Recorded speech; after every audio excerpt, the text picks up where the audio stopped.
Hi, welcome back to Kimmy's Garage. Today we're in the machine shop of Aerospace Components.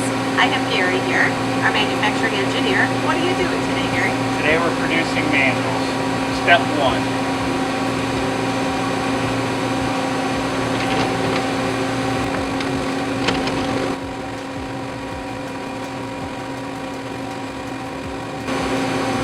Step 1's complete. Now we're moving on to step